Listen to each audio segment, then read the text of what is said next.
Halo semuanya, selamat datang di channel 100 Alur Cerita. Pada kesempatan ini, admin Alurista akan membahas Nanomachine atau Machine God New Season Part 3. Buat kalian yang belum nonton part sebelumnya, bisa langsung cek ke playlist yang telah saya buat. Dan tanpa basa-basi, mari kita langsung gaskan pada alur ceritanya.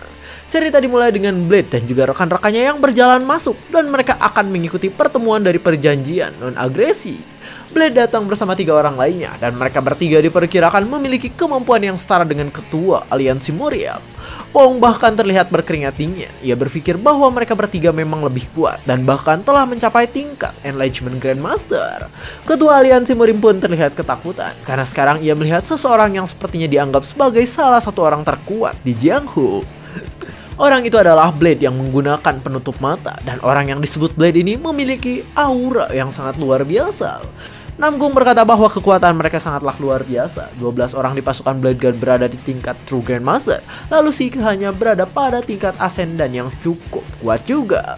Pasukan Blade Guard dan pasukan Demonic harus saling bertarung satu sama lain, dan setelah itu Namgung mungkin punya kesempatan untuk melawan keduanya. Si barbarian berambut merah berkata bahwa sepertinya semua orang terkejut. Lalu si kakek tua berkata bahwa hal itu tak perlu dipedulikan, karena mereka semua tak akan bisa hidup di dunia lagi. Si barbarian berambut merah ternyata bernama Cha Yukang. Lalu ia berkata bahwa si kakek tua itu benar-benar kaku seperti biasanya.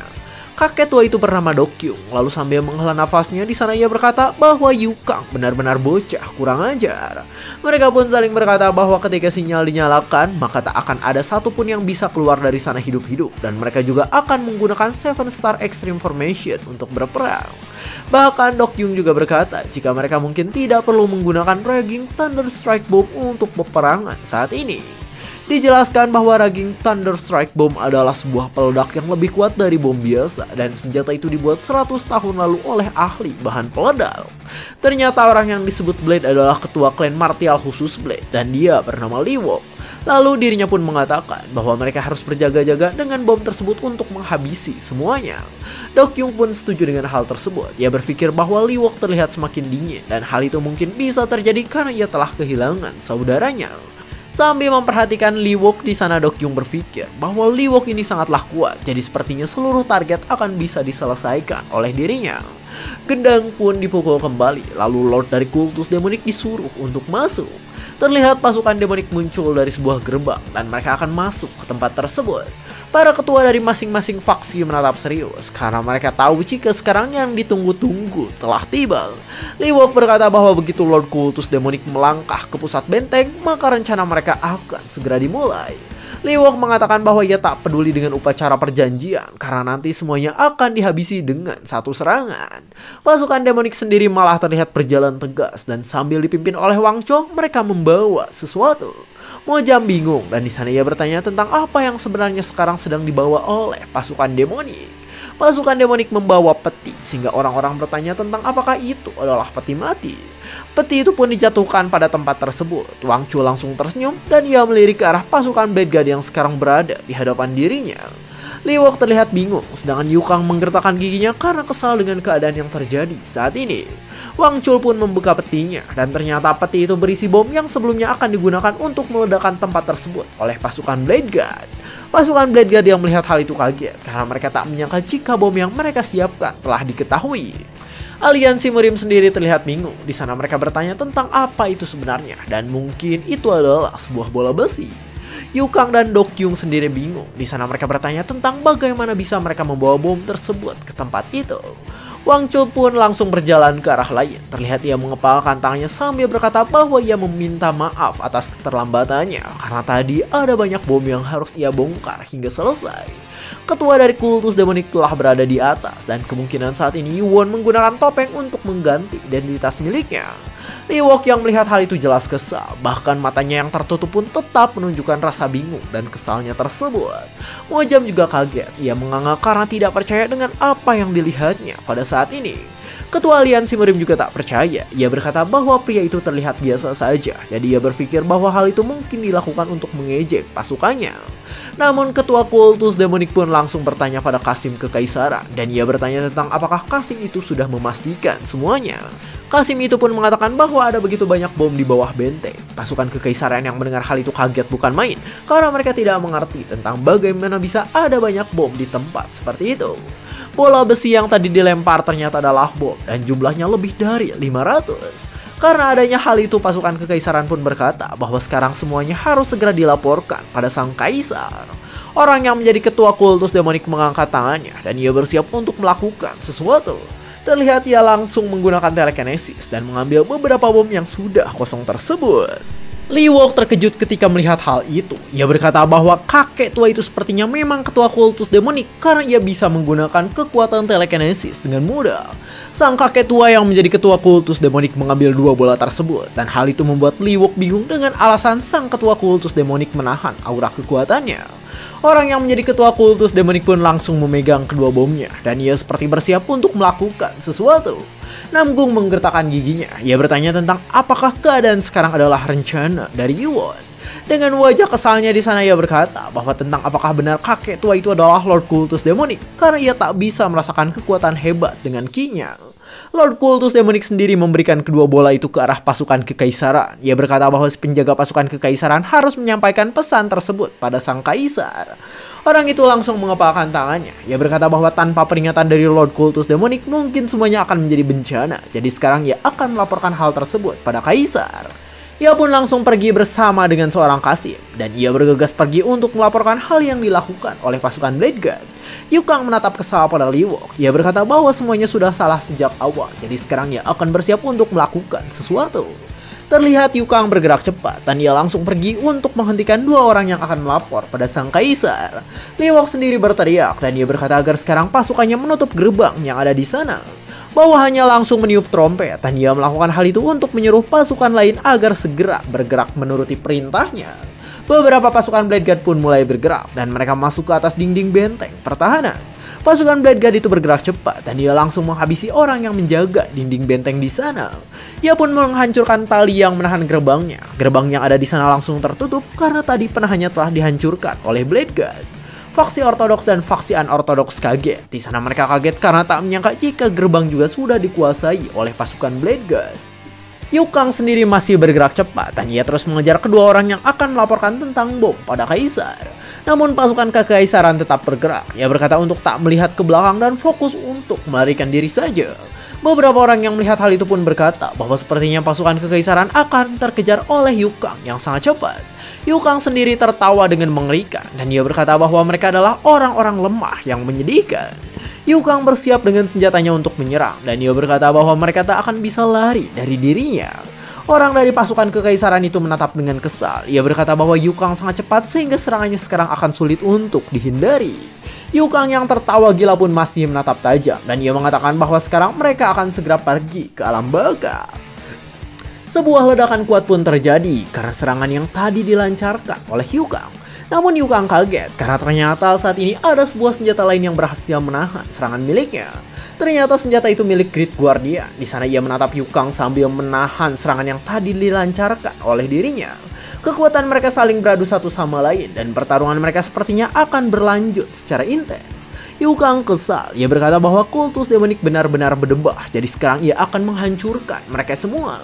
Kekuatan Yu Kang dan Great Guardian pun saling beradu satu sama lain dan hal itu membuat hentakan yang cukup kuat di antara mereka.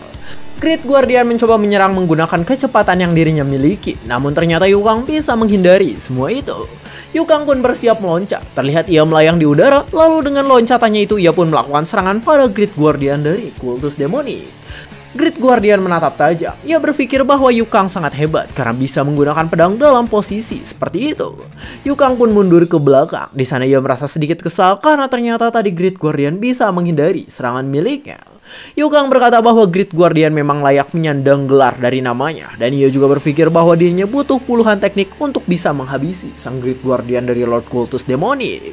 Namun di sana Yukang ingat bahwa tujuan dirinya adalah untuk mengejar pasukan kekaisaran yang sekarang mencoba untuk melaporkan hal yang terjadi pada kaisar. Liwok yang melihat hal itu bersiap dengan kekuatannya. Ia berkata bahwa gerbang utara terbuka, jadi kemungkinan mereka akan melarikan diri lewat sana. Liwok langsung menggunakan telekinesisnya yang berwarna merah dan ia bersiap untuk melakukan serangan pada orang-orang tersebut. Kecepatan serangan dari Liwok cukup luar biasa, lalu Liwok berkata bahwa ia tak akan membiarkan mereka kabur begitu saja. Aliansi Murim yang melihat hal itu terkejut. Mereka kaget karena ternyata Liwok yang berasal dari Blade God bisa menggunakan Air Sword seperti itu. Si Kasim Kekaisaran yang melihat hal itu kaget. Di sana ia berteriak kencang dan berpikir bahwa mungkin hidupnya akan selesai. Namun tiba-tiba senjatanya berhenti dan tak bisa mengejar kedua orang yang sekarang sedang berlari menuju istana Kekaisaran. Liwok yang melihat hal itu kaget. Di sana bahkan dia terlihat kesal dengan keadaan yang terjadi saat ini. Liwok berkata bahwa kontrol Air Sword-nya diambil alih, sehingga Dokyung berkata bahwa itu adalah hal yang mustahil. Orang yang melakukan itu adalah Lord dari Kultus Demonic, dan terlihat sekarang dirinya sedang membuka topeng miliknya. Terlihat topeng dan bajunya dilepaskan begitu saja. Lord Kultus Demonic mengambil senjata yang ia miliki. Ia bergerak dengan karismanya yang tinggi, dan terlihat Chun Yuwon yang merupakan sang pemimpin asli dari Kultus Demonic telah mengambil alih kontrol Air Sword milik Liwok. Yuwon menatap tajam, dan sekarang ia sudah bersiap untuk melakukan pertempuran melawan banyak faksi yang berada di hadapannya. Ketua Aliansi Murim berpikir bahwa Yuwon ini melakukan hal yang mustahil karena ia bisa mengambil alih kontrol Air Sword melalui koneksi yang dirinya miliki. Mojam sendiri menggertakkan giginya dengan kesal. Ia berkata bahwa ternyata ranah hidup dan mati telah melampaui imajinasi para manusia. Yuwon sendiri terlihat tersenyum, lalu sambil mengayunkan tangannya ia pun berkata bahwa sekarang dirinya akan mengembalikan serangan milik Liwok barusan. Serangan Yuwon bergerak ke arah Liwok dan serangan itu melesat dengan cepat karena kontrol Air Sword-nya telah diambil. Walaupun Liwok menggunakan penutup mata seperti Agus, di sana ia tetap menatap tajam dan ia berkata bahwa itu hanyalah Air Sword biasa saja. Liwok pun langsung mengambil senjatanya. Terlihat Liwok bergerak cepat dan ia langsung menghancurkan semua serangan yang tadi datang ke arahnya dengan kuat. Senjata-senjata itu pun hancur oleh kekuatan milik Liwok. Dokyung yang melihat hal terjadi di hadapannya pun langsung berkata bahwa sepertinya dua orang tadi telah berhasil melarikan diri dari tempat tersebut. Liwok kesal bukan main. Ia berkata bahwa rencananya benar-benar menjadi cacat dan hal itu membuat segala hal kedepannya mungkin akan menjadi cukup sulit. Sambil memperhatikan Yuwon di sana, Liwok berkata bahwa sepertinya tidak akan mudah untuk menjatuhkan Yuwon yang merupakan Demon Lord dari Kultus Demonic. Pong sendiri berkata bahwa penampilan Yuwon ini tak berubah terlalu banyak dari sebelumnya. Namun sekarang aura yang dimilikinya benar-benar sangat berbeda sehingga ia langsung berdoa karena ketakutan. Pong memperhatikan Yuwon. Ia berkata bahwa Yuwon ini bisa menjadi sangat kuat dalam waktu yang singkat. Dan bahkan Yuwon ini telah membawa martabat seorang penguasa dari seluruh pemimpin kultus. Mojam yang merupakan perwakilan dari faksi Unorthodox pun merasa kesal karena ia tahu bahwa Yuwon adalah monster yang mengerikan. Mojam ingat kembali bahwa sebelumnya orang dari Pavilion mengatakan bahwa orang yang memenggal saudaranya adalah Yang Danhua bersama dengan seorang pemuda dari Kultus Demonic. Sambil memperhatikan Yuwon, Mojam pun berpikir bahwa pelaku sejati dari orang yang menghabisi saudara-saudaranya adalah Yuwon yang merupakan Lord dari Kultus Demonic itu sendiri. Mojam menggenggam tangannya dengan kuat. Ia berkata bahwa dirinya ingin menghabisi Yuwon saat ini. Tapi untuk mengalahkan Yuwon, maka semua orang harus bersatu agar bisa mengalahkannya. Mojam pun terlihat tersenyum panik dan ia berkata bahwa sepertinya ia bukan satu-satunya orang yang berpikir untuk bisa mengalahkan Yuwon terlebih dahulu. Namgung sendiri saat ini berpikir bahwa bom yang dibawa oleh pasukan Blade God sangat banyak dan bola itu bisa menghasilkan ledakan yang lebih kuat dari bom biasanya. Pasukan Blade God menanam bom tersebut dengan jumlah yang sangat banyak sehingga Namgung berpikir bahwa Blade God sepertinya berniat untuk menghabisi semua orang di sana. Namgung memperhatikan ketua aliansi Murim. Ia berpikir bahwa Blade God ternyata bukanlah jenis orang yang bisa digunakan sebagai alat. Dan sekarang ketua aliansi Murim juga akan kesulitan jika harus melawan Yuwon 1 versus 1. Namgung berpikir bahwa keadaan sekarang benar-benar membingungkan. Karena saat ini ia dan aliansi Murim seperti terjebak di antara para predator yang siap menyantap mereka kapan saja. Tiba-tiba Namgung pun mendapatkan sebuah telepati, sehingga saat ini dirinya terkejut dan sedikit kaget dengan hal tersebut.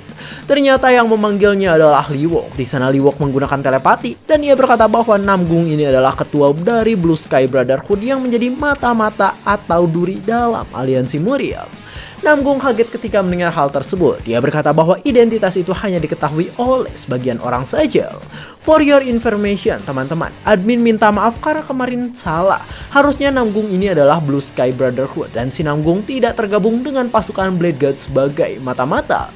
Karena ya Blue Sky Brotherhood ini adalah orang-orang yang ingin menjadi ketua aliansi Murim baru gitu ya guys ya. Oke, kita lanjut ke alurnya. Namgung pun langsung melirik ke arah belakang dan ia berpikir bahwa mungkin ada mata-mata di dalam Blue Sky Brotherhood juga. Di belakang terlihat ada ketua klan Tang Sichuan. Ia merupakan ketua bayangan dari Blue Sky Brotherhood. Lalu di sana ia bertanya tentang apakah Namgung ingin mengatakan sesuatu pada dirinya. Namgung pun langsung menggerakkan kepalanya sambil mengatakan bahwa tidak ada sesuatu. Dan ia berpikir bahwa ketua klan Tang yang bernama Tang Pilsong itu sepertinya bukanlah mata-mata. Liwok sendiri di sana langsung membicarakan semua hal pada Namgung secara langsung. Liwok berkata bahwa ancaman terbesar saat ini adalah Yuan. Namun meski begitu, Yuan sekarang hanya sendirian saja. Sambil memperhatikan Yuan, Namgung bertanya tentang apa yang sekarang sedang direncanakan oleh Liwok pada saat ini. Liwok pun memberitahu bahwa ini adalah waktu yang tepat. Di sana ia berkata bahwa sekarang adalah waktu yang tepat untuk menghabisi Yuan yang berada di dalam ranah hidup dan mati. Namgung ketakutan karena Liwok memberitahu bahwa Yuan tak akan bisa bertahan jika harus menahan banyak serangan dari para Grandmaster. Dan bahkan Liwok juga tahu jika Namgung ini masih memiliki kartu as tersembunyi. Liwok mengatakan bahwa mereka mungkin akan kehilangan 80% pasukannya. Tapi jika mereka bisa mengalahkan Yuan, maka itu adalah hal yang sepadan. Namgung berpikir bahwa pasukan Blade God bahkan tahu tentang teknik rahasia mereka. Jadi ia berpikir bahwa di Blue Sky Brotherhood pasti ada mata-mata. Liwok pun langsung bertanya tentang apakah sekarang Namgung ingin bergabung dengan mereka untuk melawan Yuan. Karena nanti pasukan Blade God lah yang akan memimpin serangannya. Yuan sendiri masih berdiri dengan aura karismatiknya. Sehingga Namgung mengatakan bahwa Yuan benar-benar di luar nalar. Sehingga pasukan Blade God yang kuat pun mengusulkan persekutuan dengan mereka. Namgung menggertakkan giginya. Ia berpikir bahwa sekarang sepertinya tidak ada pilihan lain. Ia mengatakan bahwa jika mereka tidak menghabisi Yuan saat ini, maka tidak akan ada kesempatan yang sama lagi di masa depan. Liwok sendiri di sana berkata bahwa ia telah membuat kesepakatan dengan faksi unorthodox. Jadi mereka sepertinya bisa bersatu. Namgung berpikir bahwa ketegasan dari pasukan Blade God sangat menakutkan. Dan akhirnya ia pun setuju dan berkata bahwa mereka mungkin bisa bersekutu hingga Lord Kultus Demonik tewas. Namgung sekarang harus meyakinkan ketua aliansi Murim. Dan Namgung berpikir bahwa ketua aliansi Murim pasti akan setuju karena ia sudah marah pada Kultus Demonik. Faksi unorthodox pun di sana berteriak. Ia berkata pada pasukannya bahwa sekarang musuh mereka telah ditentukan. Dan musuh mereka adalah Yuan yang telah menghancurkan markas mereka sebelumnya. Moja mengangkat senjatanya. Ia berkata bahwa sekarang faksi unorthodox akan balas dendam dengan cara melepaskan leher Yuan dari badan milik dirinya. Pasukan Blade God pun ikut bergerak. Mereka berkata bahwa demi rencana besarnya, maka mereka akan menghabisi Yuan yang merupakan Lord dari Kultus Demonik. Gemuruh riuh mulai terjadi di tempat tersebut. Semuanya bergema karena teriakan dari ratusan manusia yang sudah siap untuk saling menghabisi. Namgung sendiri di sana berkata pada ketua aliansi Murim bahwa sekarang adalah saatnya. Dan ia berkata bahwa sekarang adalah waktu yang tepat untuk bergabung agar bisa mengalahkan Yuan. Namun tiba-tiba ketua aliansi Murim menatap tajam dan wajahnya menunjukkan kemarahan sekaligus kekecewaan yang besar pada saat ini. Namgung yang melihat hal itu bingung. Di sana ia tidak mengerti dengan ekspresi wajah dari ketua aliansi Murim yang saat ini ditunjukkan pada dirinya. Ketua aliansi Murim pun langsung bergerak cepat sehingga hal itu langsung membuat Namgung dan juga para pahlawan sedikit bingung dengan hal tersebut. Ketua aliansi Murim bergerak cepat menuju tempat Kultus Demonik pada saat ini. Terlihat ketua aliansi Murim menatap tajam dan sekarang ia langsung memperhatikan Yuan yang saat ini berada di hadapan dirinya. Namgung yang melihat hal itu berkeringat dingin. Ia bingung dengan apa yang terjadi dan dirinya malah berpikir jika ketua aliansi Murim mungkin akan menghadapi Lord Kultus Demonik secara langsung. Namun tiba-tiba Namgung pun makin kaget karena ternyata beberapa pahlawan pun langsung bergerak untuk mengikuti ketua aliansi Murim yang datang ke arah Yuan. Terlihat pasukan aliansi Murim datang dengan keindahan mereka dan sekarang mereka semua berdiri di hadapan pemimpin dari Kultus Demonik. Liwok yang melihat hal itu bingung. Di sana ia bingung dan tidak mengerti dengan apa yang sedang direncanakan oleh ketua aliansi Murim. Beberapa anggota pasukan Murim pun bergerak. Terlihat pasukan Murim terbagi menjadi dua bagian, di mana di satu sisi mereka semua dipimpin oleh Namgung yang merupakan salah satu dari pahlawan Murim. Ketua aliansi Murim dan Yuan pun saling menatap dan mereka mengangguk seperti sudah merencanakan hal itu sebelumnya. Namgung bingung ketika melihat hal tersebut. Di sana ia bingung mengapa kedua pemimpin itu saling mengangguk satu sama lain. Namgung pun berteriak kencang. Ia berteriak tentang apa yang sedang dilakukan oleh Ketua Aliansi Murim. Dan ia bertanya tentang apakah sekarang Ketua Aliansi Murim sedang memihak pada kultus demonik. Ketua Aliansi Murim yang mendengar hal itu berteriak kencang karena kesal. Ia berkata bahwa dirinya tak menyangka karena Namgung sangatlah bodoh. Kusabab ia mempertimbangkan untuk bergabung dengan para pengkhianat. Namgung yang mendengar hal itu panik setengah mati. Di sana ia tak percaya karena ternyata Ketua Aliansi Murim mengetahui jika dirinya adalah seorang pengkhianat. Dan cerita pun bersambung. Mungkin ini adalah ekspresi Won ketika melihat Namgung yang awalnya sangat sombong dan petantang petenteng. Tantang petenteng, giliran ditantang kayak sayur. Lewat